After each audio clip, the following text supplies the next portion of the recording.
इस कार्यक्रम के पुण्यार्जक हैं श्री सुरेंद्र कुमार जैन, स्नेहलता जैन, सचिन जैन, मधुलिका जैन, प्रणव जैन पलवल, श्री विनोद कुमार जैन, मंजू जैन, अजय ऋतु जैन गुरुग्राम, श्री संजय जैन, निधि जैन, आयुष, अस्मिता, बनारसी दास स्टेट दिल्ली, श्री सुभाष नीलकमल जैन, सिद्धांत अक्षरा सिंघई, हर्ष सुनैना जैन, खनक अरुण्या सिंघई एवं समस्त जताराजी परिवार जबलपुर मध्य प्रदेश, राकेश जैन, मुकेश जैन, राजीव जैन, निहित, राहुल, अंबुज, अंकुर, शुभम, गौरी, प्रियांक, अरहान, अयांश, नक्श जैन, कृष्णानगर दिल्ली, श्री सागर सविता जैन, ऋषभ विहार Delhi, Shri Siddhant Jain, Prem Shanti apartment civil line Delhi, Shri Sachin Sunita Jain, Shri Ram road civil line Delhi, Shri Parshvanath Mahila Mandal Raghuvarpura गली नंबर 6 दिल्ली, उषा जैन, अरुणा जैन, अनीता गंगेरू, रेणु जैन, वसुंधरा जैन, नीलम जैन। तीन भुवन में सार बीते राग विज्ञानता, शिव स्वरूप शिविकार, नमः त्रियोग समार के। त्रिकालवर्ती पंचपरमेष्ठी भगवंतों को नमन और वंदन।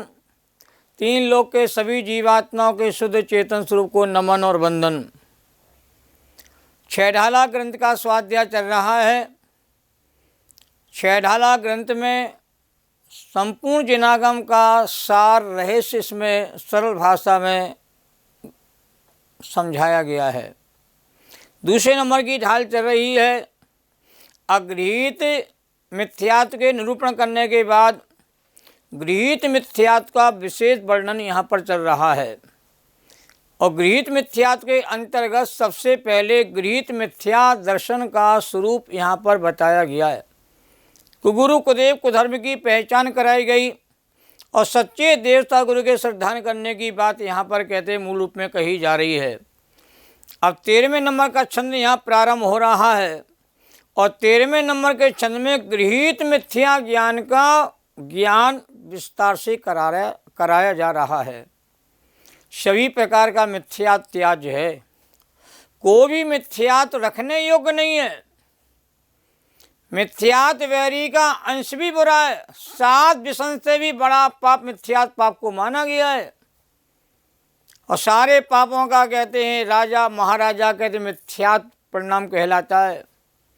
और मिथ्यात को जगत कहते पाप मानता नहीं है और पाप जैसा लगता नहीं संसारी प्राणियों को। और सबसे बड़ा पाप यही है। इस पाप को छोड़े बिना सम्यक रूपी धर्म की प्राप्ति जीव को नहीं होती है। छंद नंबर 13वां प्रारंभ होता है। गृहीत मिथ्या ज्ञान का लक्षण यहाँ पर बताया जा रहा है। एकांतवाद दूषित समस्त विषयादि के पोषक या प्रसत, रागादि रचित श्रुति को अभ्यास, सो है कुबोध बहुदेन त्रास। देखिए बोर्ड पर यही छंद लिखा हुआ है आपके सामने। एकांतवाद दूषित समस्त विषयादि के पोषक या प्रसत, रागादि रचित श्रुति को अभ्यास, सो है कुबोध बहुदेन त्रास। इस छंद के पाठ में थोड़ा सा परिवर्तन किया गया है। मूल में जो दौलत राम कवि ने लिखा था उसमें रागादि की जगह उन्होंने लिखा हुआ था कपिलादि रचित, परंतु हम किसी का नाम लेकर के किसी को मिथ्या नहीं ठहराना चाहते हैं। हम तो लक्षण बता करके उसको मिथ्यावादी ठहराना चाहते हैं। इसलिए यहाँ कपिलादि की जगह रागादि रचित श्रुत को अभ्यास ये चरण रखा गया है। बड़ा मार्मिक छंद है जो समझने योग्य है, क्योंकि एकांतवाद के द्वारा जो भी निरूपण किया जाता है वो सारा निरूपण मिथ्या ज्ञान की कोटि में आ जाता है। और जहाँ 5 इंद्रियों के विषयों के पोषण करने की बात धर्म के रूप में कही जाती है वो भी मिथ्या ज्ञान की श्रेणी में आ जाता है। तो अभी तक बिना किसी का नाम लिए मिथ्या का स्वरूप बताया और यहाँ पहली बार कहते हैं दौलत कवि ने कपिलादि का नाम लिया, इसकी जगह यहाँ रागादि रचित शब्द कर दिया गया है। छंद का अर्थ इस प्रकार है, एकांत रूप से कथन और दूषित माने खोटे विषयादिक 5 इंद्रियों के विषय आदि को पोषक पुष्ट करने वाले। और रागी कुमतिन माने रागी कुमति प्रवृत्तियों के द्वारा बनाए गए। अप्रस्तुत माने खोटे समत सुत अभ्यास को, शास्त्रों को पढ़ना पढ़ाना सुनना सुनाना एक कुबोध है, गीत मिथ्या ज्ञान है, जो बहु माने बहुत त्रास माने दुख को देने वाला कहा गया है। ये तो मैंने छंद का सामान्य अर्थ यहाँ पर किया। अब विशेष चर्चा समझना है कि गृह मिथ्या ज्ञान है क्या। जो कथन एकांतवाद से दूषित है वह कहते गृह मिथ्या ज्ञान है। जो कथन पंचेंद्रिय विषयों का पोषण कराते हैं ऐसे सरागी कुमति जनों के द्वारा बनाए गए शास्त्रों को पढ़ने से, उन्हें सही जानने से गृह मिथ्या ज्ञान का पोषण होता है। यहाँ देखो मूल रूप में देखा जाए एकांतवाद से दूषित सारे कथन मिथ्या होते हैं। 5 इंद्रियों के विषय भोगों को धर्म बताने वाले सारे कथन मिथ्या होते हैं। और रागी द्वारा लिखे गए सारे शास्त्र जो हैं वो भी कहते मिथ्या होते हैं। 3 बातें मूल रूप में कही गई हैं। अब एकांतवाद क्या है इसको समझना बहुत जरूरी है।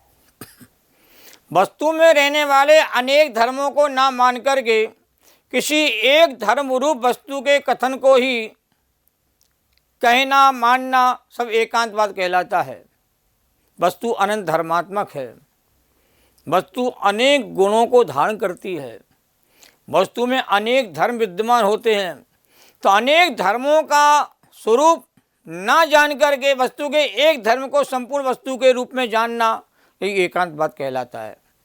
एकांतवाद संकीर्ण मानसिकता का प्रतीक है और अनेकांत उदारता और सहिष्णुता का प्रतीक है।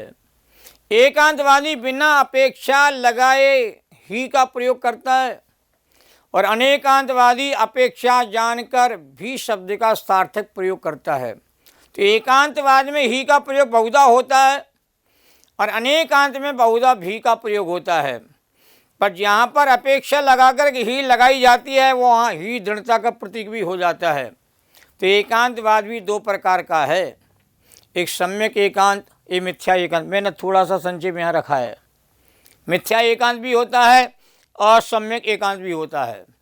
जहाँ अपेक्षा जाने बिना या लगाए बिना वस्तु नित्य ही है ऐसा मानना, ऐसा जानना, यह वस्तु अनित्य ऐसा मानना जानना, ये मिथ्या एकांतवाद है।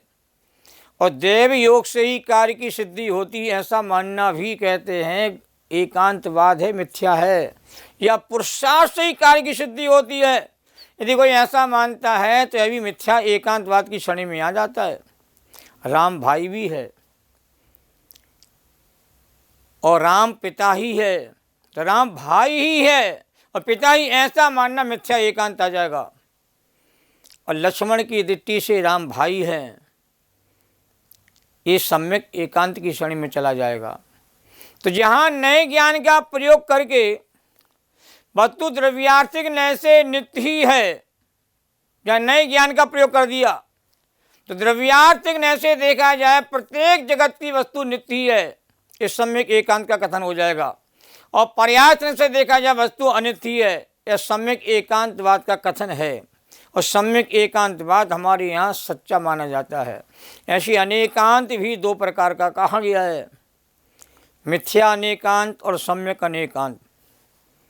आत्मा जड़ भी है और आत्मा चेतन भी है, ये मिथ्या अनेकांत है। अग्नि ठंडी भी है और अग्नि गर्म भी है, ऐसा मानना मिथ्या अनेकांत। या भीख का प्रयोग तो है परंतु ये मिथ्या रूप में है। राग से भी धर्म होता है और बीत रागता के निमित्त से काम होता है, और उपादान से भी कार्य होता है, निमित्त से भी काम होता है, ऐसा मानना ये मिथ्या अनेकांत है। राग से भी धर्म है, बीत राग धर्म है, ऐसी मानता जो है ये मिथ्या अनेकांत में है। निमित्त से काम होता है, उपादान से भी काम होता है, ऐसा माना जाएगा तो मिथ्या अनेकांत में आएगा। हिंसा से भी धर्म होता है और अहिंसा से भी धर्म होता है, यदि ऐसा माना जाता है तो मिथ्या अनेकांत है। यह संतरा भी है और नींबू भी है, ये मिथ्या अनेकांत की श्रेणी में। तो भी लगाने मात्र से अनेकांत सम्यक नहीं हो जाता है, जहाँ भी लगाया जा रहा है वहाँ वह धर्म उस वस्तु के भीतर विद्यमान होना चाहिए। आत्मा नित्य भी है, आत्मा अनित्य भी है, आत्मा एक भी है, आत्मा अनेक रूप भी है, आत्मा अस्थि रूप भी है, आत्मा नास्ति रूप भी है, आत्मा सामान्य रूप भी है, आत्मा विशेष रूप भी है। यह पिता भी है, यह पुत्र भी है, यह बड़ा भाई भी है, यह छोटा भाई है। यही जैन दर्शन का सम्यक अनेकांत दर्शन है कि वस्तु का स्वरूप अनेकांत है। वस्तु का स्वरूप का कथन अनेकांतवाद है। अनेकांत वस्तु विज्ञान है और स्यादवाद भाषा विज्ञान है। वस्तु विज्ञान जरूरी है और भाषा विज्ञान जीव की मजबूरी है। वस्तु का स्वरूप अनेकांतमयी है। लोक की सभी वस्तुएं अनेकांतमय स्वरूप को धारण किए हुए अनादिकाल से।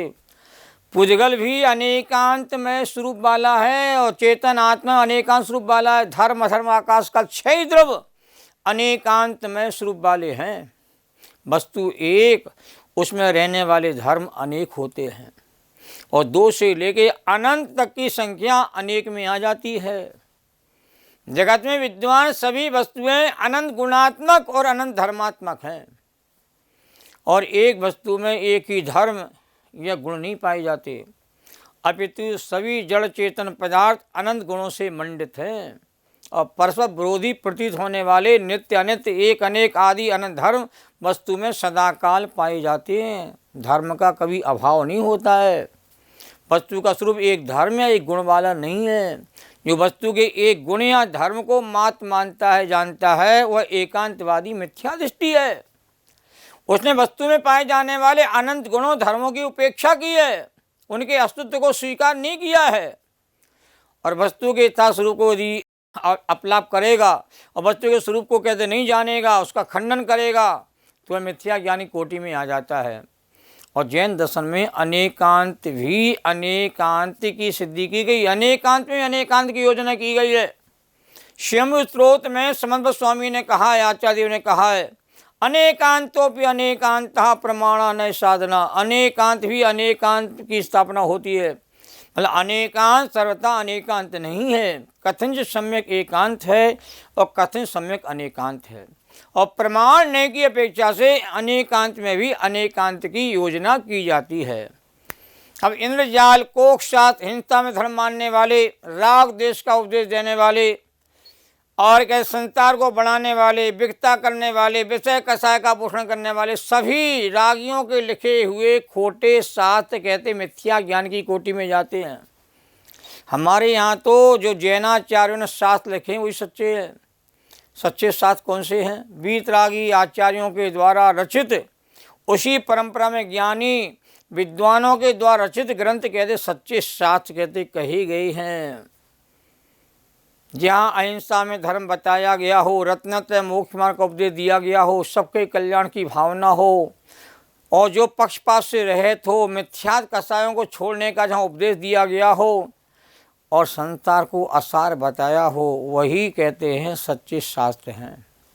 शास्त्र का लक्षण रत्नग्रंथ साहब का आचार्य में इस प्रकार दिया है। आप तो पग्गे मनुलंघे मिष्टे विरोधिकम तत्वोपदेश के सार्वम शास्त्रम का पति घट्टिनम। रत्नग्रंथ साहब का आचार्य बहुत मार्मिक ग्रंथ है। 6 विशेषण दिए हैं सच्चे शास्त्र के। जो आप्त का कहा हुआ हो, तीर्थंकर परमात्मा की धुनी में जिसका कथन आया हो, वही शास्त्र है। और किसी के द्वारा कहते सरागी के द्वारा भोगियों के जैसा खंडन नहीं हो सकता हो, वही शास्त्र कहलाता है।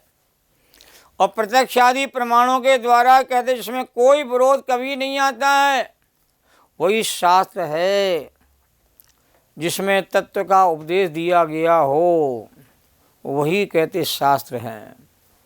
जो सबके लिए मंगलकारी हितकारी हो, सबके कल्याण की जहाँ भावना भाई गई हो, वही कहते शास्त्र कहलाते हैं। जो जीवों को कुमार्ग से बचाने वाला हो, जीवों को सुमार्ग में ले जाने वाला हो, उसको ही शास्त्र कहा जाता है। ये 6 लक्षण इसके भीतर कहते नहीं पाए जाते हैं, वो शास्त्र नहीं है, वो शस्त्र के समान जीव के लिए घातक होता है। इसलिए सच्चा ज्ञान कौन है?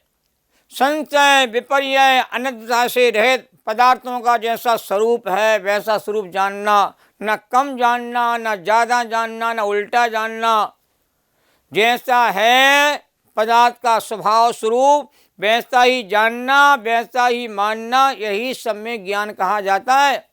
सम्यक ज्ञान में 3 दोष नहीं आना चाहिए, न संशयात्मक ज्ञान हो, न विपर्य ज्ञान हो, न वह ज्ञान अनंतशय वाला हो। तीनों प्रकार के दोषों से रहित जो ज्ञान होता है उस ज्ञान को सम्यक ज्ञान की कोटि में रखा जाता है। और सम्यक दर्शन सहज जो ज्ञान होता है उस ज्ञान को ही सम्यक ज्ञान कहते हैं, जो हित की प्राप्ति कराता है, अहित का परिहार कराता है, वही कहते ज्ञान कहलाता है। और ऐसा हित की प्राप्ति हित का परिहार कराने वाला जो सम्यक ज्ञान है वो सम्यक दर्शन पूर्वक होता है। बिना सम्यक दर्शन के ज्ञान हमारा समीचीनता को प्राप्त होता ही नहीं है। इसलिए यहाँ पर दौलत राम कवि ने गृहीत मिथ्या ज्ञान के अंतर्गत 3 महत्वपूर्ण बातें कही हैं। उन बातों पर हमारा विशेष ध्यान जाना चाहिए कि एकांतवाद के द्वारा जो भी कहते हैं कथन किए जाते हैं वो सारे कथन कहते हैं मिथ्यावादी होते हैं, मिथ्यात्व का पोषण करने वाले होते हैं कि वस्तु का स्वरूप अनेकांतमयी है। तो विषय कसाय का जिन शास्त्रों में पोषण कराया, खाओ पियो मौज उड़ाओ। किसने मोक्ष देखा है? खाने पीने में ही धर्म है, भोग विलास में धर्म है, ऐसी शिक्षा जहाँ दी गई हो जिन ग्रंथों में, वो सारे ग्रंथ भी कहते हैं शस्त्र हैं, शास्त्र नहीं है। वो या कसाय का पोषण कराया जावे, या युद्ध का पोषण कराया जावे, या वाद विवाद को पोषण किया जावे, वो शास्त्र हो ही नहीं सकते। और रागी के द्वारा राग की बातें ही लिखी जाएंगी। रागी वीतरागी बात कैसे कह सकता है और कैसे लिख सकता है जिसे सरागी के द्वारा लिखा हुआ ना हो। और सरागी 2 प्रकार के होते हैं, सम्यक दृष्टि सरागी होते हैं, एक मिथ्या दृष्टि सरागी होते हैं। तो मिथ्या दृष्टि सरागी के द्वारा लिखा गया शास्त्र जो है वो शस्त्र का काम करता है। और जो वीतराग मार्ग पर चलने वाले सम्यक दृष्टि जीव होते हैं उनके द्वारा जो आचार्यों की परंपरा के अनुसार जो ग्रंथ लिखे जाते हैं वो आपके लिए सम्यक ज्ञान का पोषण कराते हैं। पंडित आशाधर जी के द्वारा ग्रंथ लिखे गए सागर धर्मामृत, अनगा धर्मामृत, तोड़मल जी के द्वारा मोक्ष मार्ग का जैसा महान ग्रंथ लिखा गया, पंडित जय छाबड़ा के द्वारा कहते हैं सर्वासिद्धि की बहुत उत्तम टीका की गई, समय सार भावार्थ लिखा गया, और दौलत राम कवि ने छैलाल को ग्रंथ कहा। ये सब ज्ञानी सम्यक दृष्टि, ये आचार्य नहीं थे पर आचार्य जैसा महान काम करने का उन्होंने प्रयास किया है, तिनके सबके साथ कहते हैं बंदनिक होते हैं, पढ़ने योग्य होते, समझने योग्य होते हैं। इस प्रकार हम मिथ्या ज्ञान को छोड़ें और सम्यक ज्ञान की ओर कदम बढ़ाएं। तो सम्यक ज्ञान से ही जीवन प्रकाश आता है, सौ प्रकार भेद विज्ञान की प्रक्रिया होती है। इस प्रकार हम गीत मिथ्यान के त्यागी बन करके और सम्यक ज्ञान की प्राप्ति का उद्यम करें। इसी भावना के साथ की चर्चा को पूर्ण करते हैं। जैनम जयतु शासनम, सभी साधर्मी जनों को सादर जय जिनेन्द्र। सहजानंदी शोध स्वरूपी अविनाशी में आत्मस्वरूप, ज्ञानानंदी पूर्ण निराकुल सदा प्रकाशित चेतन रूप, सदा प्रकाशित चेतन रूप। द्वासांग जिनवाणी माता को नमन और वंदन।